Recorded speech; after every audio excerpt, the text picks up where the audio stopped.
ajudou tanta gente a superar dores que pareciam insuportáveis.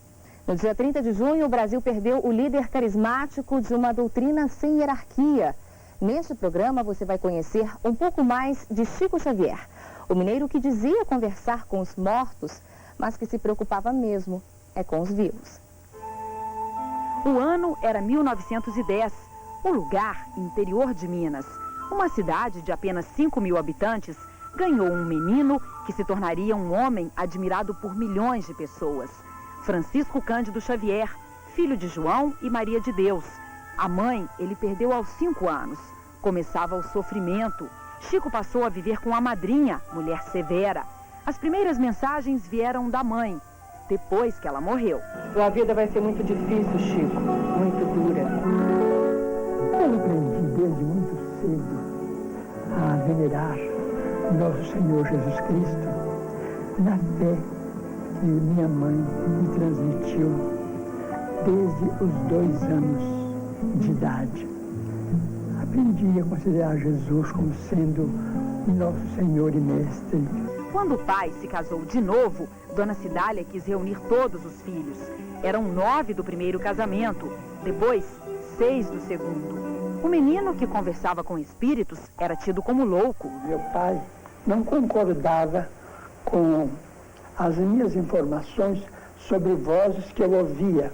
E o sacerdote que me confessava, ele então me aconselhou a aceitar o emprego aos 10 anos de idade, para que meu pai, impressionado com o que eu dizia, não promovesse a minha entrada num sanatório.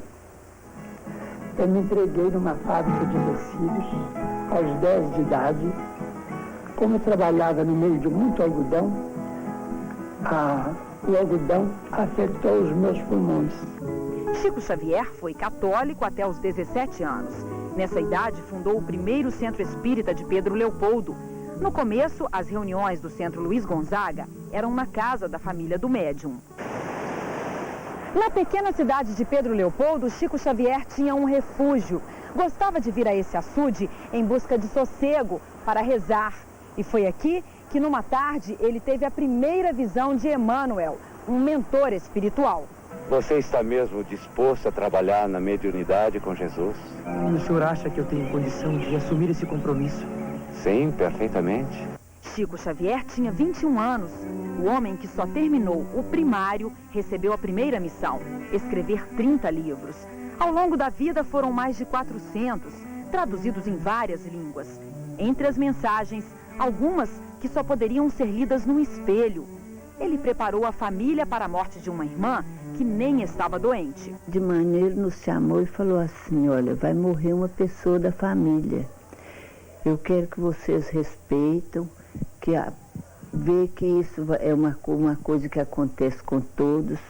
Eu não quero escândalo, não quero muito choro, mas vai morrer uma pessoa da família. Chico Xavier fundou ainda um outro centro. Dona Josefa, há 43 anos, cuida da casa. Do mestre, ouviu palavras simples, cheias de sabedoria. Tem muito carinho, humildade e paciência com a vida. Em 1959, o médium que trabalhava como escriturário numa fazenda do Ministério da Agricultura resolveu sair da cidade. Pedro Leopoldo era uma terra muito fria, muito gelada, e ele tinha problemas de saúde e precisava de uma mudança para um clima mais ameno para a recuperação da saúde dele. E havia uma possibilidade de transferência dado pela Fazenda Modelo, pelo órgão que controlava a Fazenda Modelo. O Emmanuel sugeriu 7 cidades a ele, falou: essas 7 cidades você pode escolher entre elas. E houve a oportunidade de Uberaba, ele preferiu. Ele foi embora. Ficaram objetos que são guardados com carinho. Os óculos, lápis que ele usava para psicografar, a carroça que levava os trabalhadores para a fazenda e casos de um homem que tinha uma grande missão, mas encarava a vida com leveza. Uma moça procurou para ver se fazia as pazes com o namorado. Ele falou para ela que rezasse, aí a pessoa rezou e o espírito apareceu para ele e falou assim: ó, quando essas moças sem juízo vier te pedir aqui para fazer paz com o namorado. Você não indica meu nome, mas não me deixe em paz. Dona Lucília ainda vive na casa onde Chico morou por mais de 20 anos. Entre fotos e mensagens, a imagem do irmão, que era incapaz de magoar, até quando dava uma bronca.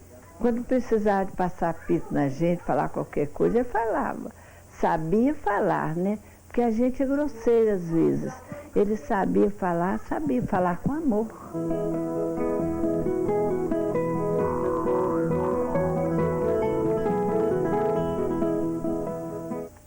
Chico Xavier já era conhecido em todo o país quando se mudou para Uberaba. A cidade do Triângulo virou lugar de peregrinação para quem buscava conforto espiritual. E o médium também matava fome. Em 1981, cerca de 10 milhões de brasileiros assinaram manifestos para que ele recebesse o Prêmio Nobel da Paz. Admirado por gente humilde e gente famosa, Chico era a pessoa simples, com direito às suas manias, como todo mundo. Chico Xavier seguia os ensinamentos do apóstolo Paulo, que considerava a caridade como a mais importante de todas as virtudes. O médium dava dinheiro e comida aos pobres. As filas para receber as doações eram gigantescas. Participar de uma das sessões espíritas exigia sacrifício físico e muita paciência. A espera podia chegar a 3 dias. Mesmo sem pronunciar uma palavra, Chico emocionava os que se aproximavam dele. Publicou 418 livros, todos, ele dizia, psicografados. Esses livros nunca me pertenceram, eles pertencem àqueles que os ditam, ou os escrevem através de minhas mãos. Vendeu mais de 25 milhões de exemplares e nunca ficou com um tostão. Doava os direitos autorais para instituições de caridade. Os livros não me trouxeram dinheiro e nem me dão dinheiro, mas me trouxeram aquilo que eu considero muito acima do dinheiro, que é a amizade de muitos amigos, um verdadeiro tesouro de amor que eu tenho dentro da minha vida. Fiel ao voto de pobreza, Chico vivia sem regalias. Morava nesta casa e no dia a dia contava com os amigos, como Dona Dinorá. Ela esteve ao lado do médium nos últimos 40 anos. Conhecia como ninguém as mais íntimas manias do irreverente Chico Xavier. Quem imaginava, por exemplo, que para ele um lenço apenas não era o suficiente? Tem que ter uns 4 lenços no bolso que ele gosta. 4 lenços? É, quando ele está de paletó, você tem que pôr uns 4 lenços. Você põe 2, ele fala, não tem lenço. A saúde cada vez mais frágil exigia disciplina.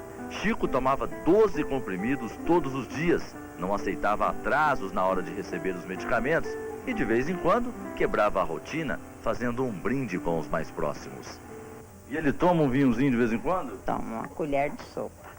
Todos os dias? Primeiro dia ele achou forte, agora ele até já acha bom. Todo dia? Todo dia. Toda vez que se sentia fraco demais, Chico ganhava comida na boca da amiga confidente. Mas ele sempre gosta muito das coisas líquidas, né? Sopa, se for carne, uma carne bem cozidinha. Toda a vida ele gostou. A única vaidade envolvia um conhecido truque para esconder a queda de cabelos que não lhe dava trégua. Aqui nesse quarto ficam algumas das boinas que o Chico Xavier usa há mais ou menos 50 anos, desde quando começou a ficar calvo. Há boinas para todo tipo de gosto, mas a preferida é esta aqui, porque é da cor predileta do médium, azul. Nos últimos anos, o homem que pregava a paz se viu obrigado a se prevenir contra a violência. Cerca elétrica no muro, câmeras para todo lado. Chico passou a ser protegido 24 horas por dia. Policiais voluntários vigiavam a casa, endereço cobiçado por fanáticos admiradores sem limites. Eu não sei se a intenção era fazer algum mal ou realmente fazer algum bem. Era difícil a gente saber. Tive que tirar pessoas aqui na marra daqui de dentro. Na marra como? Na marra pegar mesmo, na força e jogar lá fora. No mês passado, em alguns momentos, o médium demonstrou muita disposição. Estas imagens são do último passeio de Chico por Uberaba. Acompanhado do filho e de outra amiga, a policial Cátia Maria, o médium vestiu uma de suas melhores roupas e pediu para reencontrar as voluntárias que fazem o jantar distribuído toda semana para as crianças pobres da cidade. Ele ficou na instituição por 2 horas e meia. Passou a maior parte do tempo sentado, observando a rotina das cozinheiras. O senhor já comeu hoje aqui? Já. Comida estava boa? Tá muito bom. Tomou café? Tomei. Na hora de ir embora, uma última olhada nas panelas que durante toda a vida de Chico saciaram a fome de milhares de pessoas. Olha o tanto de feijão aqui, Chico, ó. Aqui, ó. Beleza, né? Muito bem. Perguntei se tá cheiroso. Eu lembro das crianças. Chico sempre se preocupou com os desamparados e, já perto de casa, manifestou o desejo de ver perseverando o trabalho filantrópico que incentivava. E nunca vai parar, né, Chico? Se Deus quiser. Já cansado, o médium se sentiu impedido de continuar caminhando. E minutos antes de entrar na sala da casa, uma parada. Chico ainda foi fazer a barba com a ajuda de um enfermeiro voluntário. Rotina que fazia questão de preservar e era exigente. Sempre conferia se o trabalho tinha sido bem feito. Tá bom? Então tá bom.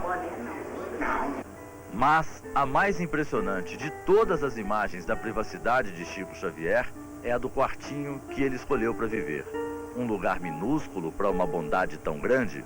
O médium, que podia ter luxo e mordomias, se privou de qualquer conforto material até o último minuto de vida. Nas paredes, alguns crucifixos. Em cima do pequeno armário, muitas imagens de santos. E sempre ao alcance das mãos, uma campainha para as emergências. À noite, se ele precisar, ele toca a campainha. Tocou lá, todo mundo escuta. Escuta. Barulhento até. Só na hora de dormir, o médium aceitava ficar sem os tradicionais recursos contra a idade. Boina e óculos eram trocados por um gorrinho e por um cobertor. Chico era friorento e tinha um hábito curioso. Para pegar no sono, o sapato tinha que estar cuidadosamente guardado bem ao lado do travesseiro. O sapatinho do senhor tá aqui no cantinho, tá bem? Aqui ele, ó. Viu? Dinorá, tem que ser sempre assim, Dinorá? Ó. Isso é todo dia, você deixa ele pra lá, ele dá bronca. Foi deitado nesta cama que o médium deu o último suspiro. Depois do intervalo, frases no papel. Das mãos de Chico Xavier veio a solução para casos de polícia. O assassinato de um policial reformado e a morte de um estudante.